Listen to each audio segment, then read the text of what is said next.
I've been doing casual strength training for the last 5 or 6 years. I tend to jump around between powerlifting and CrossFit style training. Oh, and a couple years ago, I trained for a powerlifting meet. I did okay. At the beginning of this year, I got it in my head that I wanted to run an ultramarathon. But first, I wanted to see what kind of body all that strength training had built, which is exactly what we're doing here today at the Surrey Human Performance Institute, otherwise known as SHPI, where I'll be getting my V02 Max tested and looking at my body composition using a Sika scanner. The Sika scanner will measure everything in my body by... Essentially, your tissues, they have a certain resistance to electricity. As it passes through your fat tissues, a bit more resistance than as it passes through your lean tissues. So it's able to work out based on the current that reaches the end point. Okay. How much resistance there was, and then it can work all this stuff out as to where it met the most resistance, where it met the least resistance, and works out your body composition from that. After taking some measurements, I stepped onto the old Sika machine and entered my height, weight, and some other personal details. I then got mildly electrocuted in order to find out how fat I am. Cool, so each area is going to light up green just to show that we've got a good connection. Cool. And then it'll be about 17 seconds. Okay. You won't feel anything. There we go.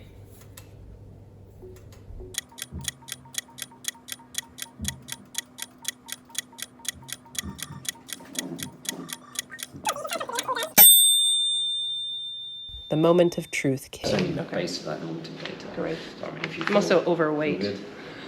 according to the BMI. But as we'll discuss, BMI is just looking at height and weight without really taking into consideration what that weight is made of, i.e. muscle mass, water and bone density versus fat mass. Ah, how handy. The first result is my fat mass. As you can see from my results, I am 21.6% fat, and I fall on the low end of the normal range for my age and height.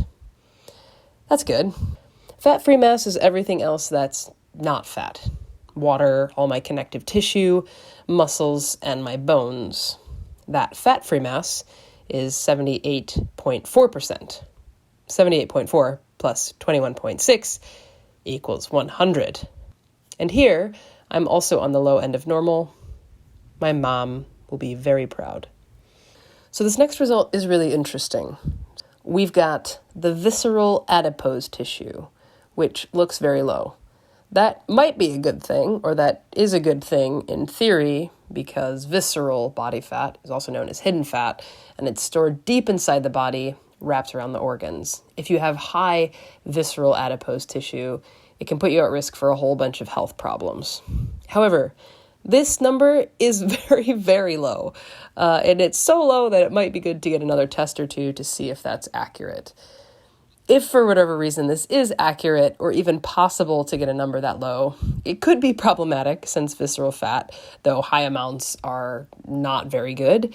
Normal amounts or low amounts provide cushioning for your organs. It's also involved in the absorption of nutrients and hormone regulation. Yeah, at least that's what a handful of Google searches told me. I didn't do a ton of extensive research on this, but if that number comes up that low again in a second round of testing, it would probably be wise of me to get some additional blood work done in order to get a more complete picture. Next up is skeletal muscle mass, which comprises the muscle mass that moves the body. And your body has 3 types of muscles: skeletal, smooth, and cardiac. Skeletal muscles are the muscles we control, i.e. biceps. And then if you look at your muscle, it's off the charts. Because you have this green area. My ego, that really helps my ego.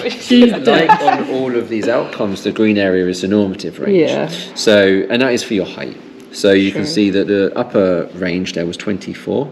So this is kilograms. You had 26.3 kilograms of whole body, and you can see how that worked out for each individual area of the body. So you're just within the green area, my legs. or just above the green area in your legs, but then in your arms, Arms are huge. That's awesome. So that's why your BMI comes out overweight. You've got all that muscle. Oh, sure. As Dr. David just suggested, your BMI might be high due to the amount of muscle mass you're carrying. This body composition chart helps to clarify that. As you can see here, I'm on the side of the chart that indicates I am increasing muscle mass. So, I am overweight with muscle. Oh yeah. And if you look at your muscle, it's off the charts. We also talked about my total body water and extracellular water being quite high, which could have been due to the copious amounts of soy sauce that I add to most dishes. You have high levels of total body water, but also high extracellular water. So the ratio between them is still healthy. So that isn't a problem. You know, if your extracellular water is unusually high, that means that your intracellular water will be unusually low. Oh, but okay. because the ratio of total body water to extracellular water is healthy, that indicates a healthy intracellular water. So you're holding quite a lot of water. I don't know. Do you take any supplements, things like creatine or anything? Well, I guess we did eat sodium this morning. Here, the phase angle is drawing conclusions about my total health from all results combined. The good news is that I am beating the average 20-year-old. Yeah, I'm a little proud of that. All in all, I'm quite happy with my body composition results, and I'm really stoked to see how I stack up with the V02 Max, having not done much endurance training, and how this all changes by the end. Before we get into the actual V02 Max test, let's first find out about what V02 Max is and why it matters. Yeah, V02 Max, I mean, if you take the V, stands for volume, the O2 is obviously oxygen, and max means maximal rate of, basically. So the maximal rate of which you can uptake oxygen into the body. So that's what it means. We measure it in milliliters per minute or liters per minute, or we express it relative to body weight. So milliliters per kilogram per minute, which is probably what we focused on most in the report we sent you. I mean, what it basically therefore means is how much oxygen you're able to take in to the body through the lungs, into the blood, transport through the blood to the exercising tissues, and that is where it's being uptaken to provide aerobic respiration, which is how we produce energy, or at least one of the pathways in which how we produce energy through carbohydrate and fat oxidation rate. So it's still to do with powering our muscle contraction. I paced around, hoping to defeat my pre-competition jitters. I realize this is not really a competition, but I am competing against myself, thus the jitters. You wanted to hold your hair back, is that right? They masked me up and attached me via carabiner to some kind of security frame so that in case I got airtime and started flying away, that would stop me. Just kidding. That was there to prevent me from smashing my face on the treadmill if I passed out or tripped on myself during the run. Both very likely outcomes. The start is very, very easy. It's just going to go to 1% gradient and then 5 kilometers per hour, which is a walk.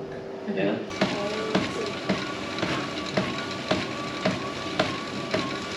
And then it's going to jump up to 7 kilometers per hour, which is a very light jog or a very fast walk. Depends how you want to tackle it.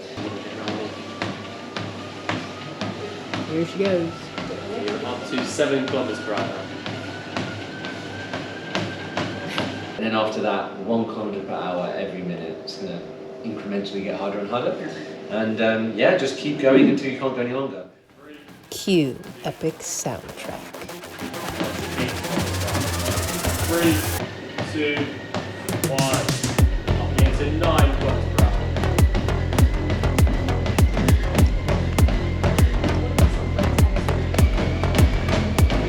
So her V02 max value is already over the predicted value of 20.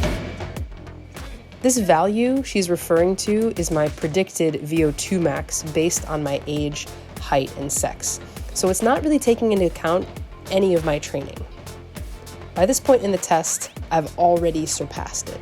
As the test became more difficult, they brought over a chart to have me rate my RPE, or rate of perceived exertion. You're at 10 already. Where's it to 20? Oh. I was like, she's maxed out. 3, 2, 1. As they discussed, the RPE scale for this test goes all the way up to 20.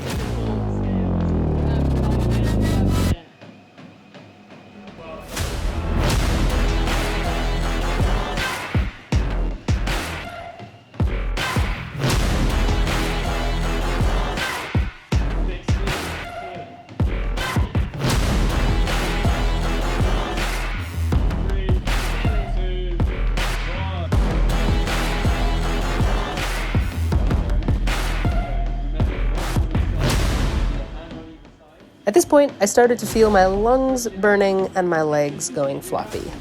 I was definitely getting to my max.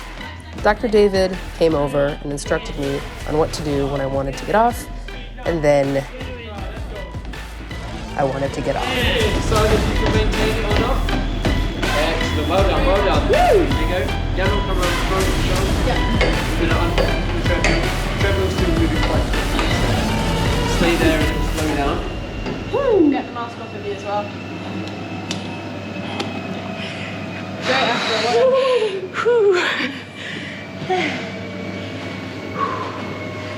Good job. Good work. So the treadmill's reasonably slow now. Be careful going back on that. And then just walk it off for us. And you're not feeling dizzy, faint, nauseous or anything? No, Just exhausted. just a little tired.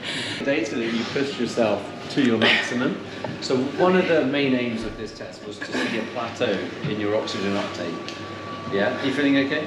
Yeah. Yeah, cool.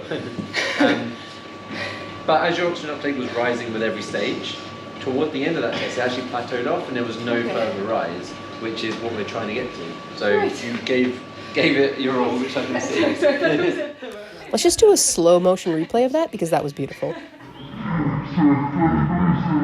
No, well done. That's exactly what we wanted to see with regards to effort levels. So get good data from the results. Good. How are you feeling?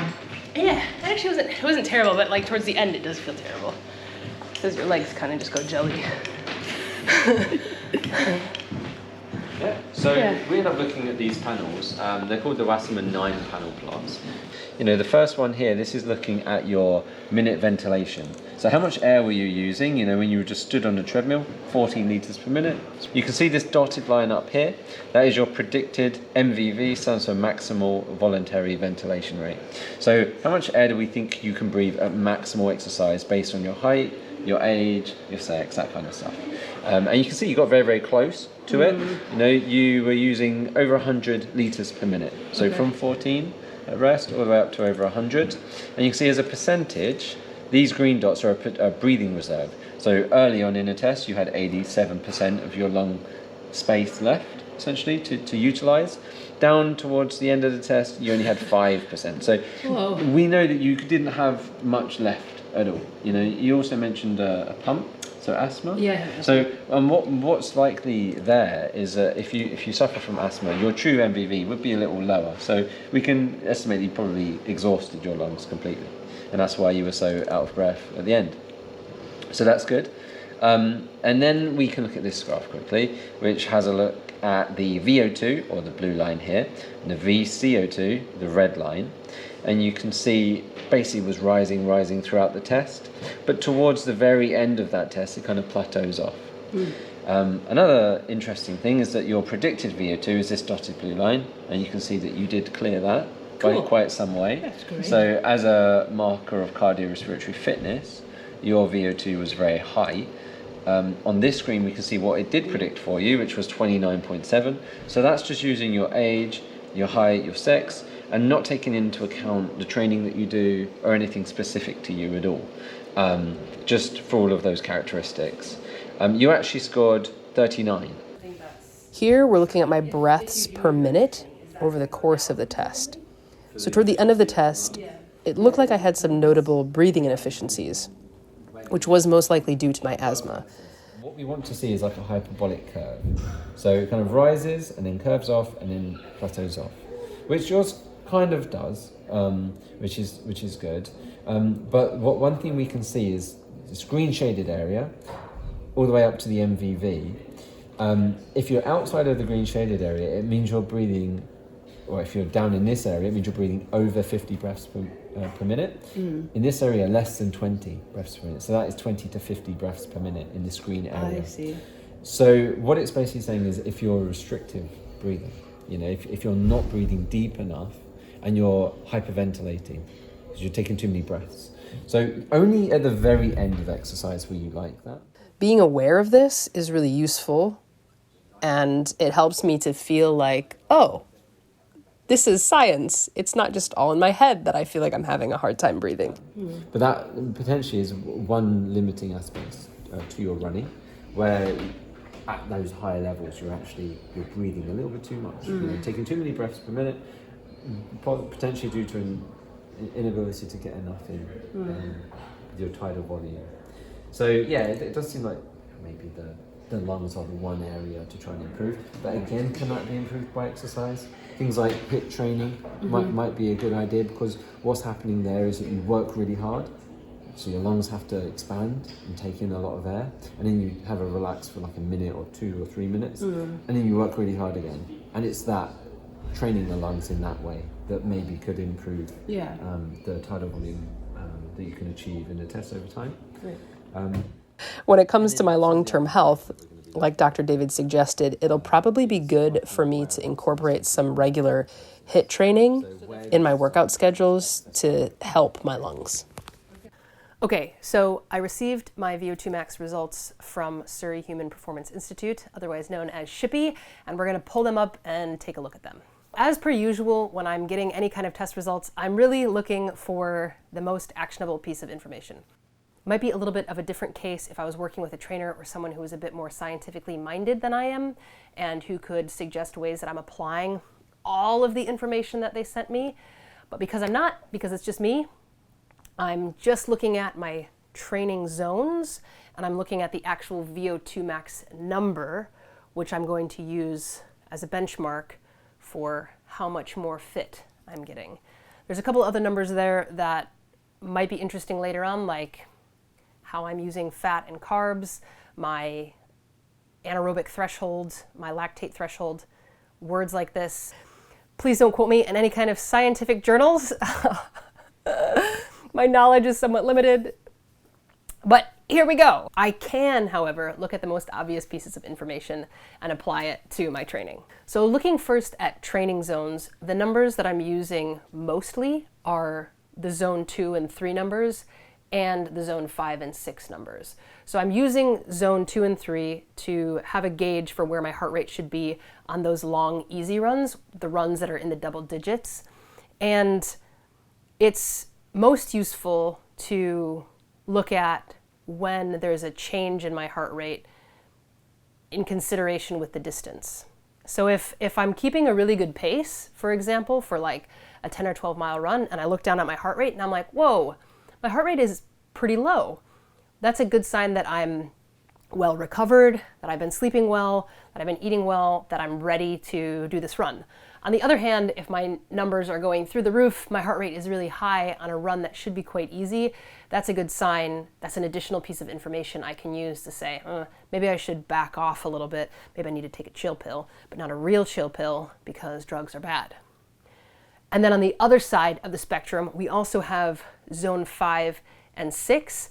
So I'm looking at those numbers on my hill runs or sprint days, and I want to be using those runs to maximize performance. If I'm having a particularly bad day, my heart rate might be a little bit lower when I'm doing those. It might feel really difficult mentally to be performing at that level, but then I can check in with myself to be like, I can probably push myself a little bit harder if I really want the best effect from this workout. So that's how I'm using the training zones. And then let's take a look at the V02 Max number. So we can see here what that number is. And really, I'm just using this as a metric to see how that number changes. Hopefully, it does change. Exercise is a pretty powerful tool. So I think we're gonna see a medium, small change. I don't even know what that means really, but we're gonna find out when we retest all this. So that's how I'm using my test results. That's what I have found useful in my very not super scientific brain, but kind of capable when it comes to performance things and knowing information stuff. Yeah. Let's also hear again from Dr. David about why VO2 Max is important for longevity reasons, which I think is really interesting. And he's smart, so let's hear from him. Yeah, oh, absolutely. I mean, one of the best predictors of quality of life, mortality, morbidity is VO2. I do a lot of testing in hospital settings, and in those tests, what I'm doing is taking individuals who've got colorectal cancer and they essentially need a bowel resection surgery, and we use the VO2 at the anaerobic threshold, so that is similar to, say, the first rise in lactate during testing, but we just measure it through a change in carbon dioxide levels. So we look relative at VO2 and VCO2 because we're not taking lactate in the. What we do is called a CPET test, but it's basically a more clinical VO2 max, where we look at ECG, we look at blood pressure, and we look at saturation of oxygen through an O2 pulse meter. And basically what we're able to determine is whether or not an individual is low risk or high risk for a surgery based on their oxygen uptake rate at that anaerobic threshold point. So at that metabolic threshold, how much oxygen they're able to use is a good predictor of whether or not they'll survive an operation, how quickly they'll recover from an operation, so how many maybe days they'd be in the hospital afterwards, the chance of readmission back into hospital.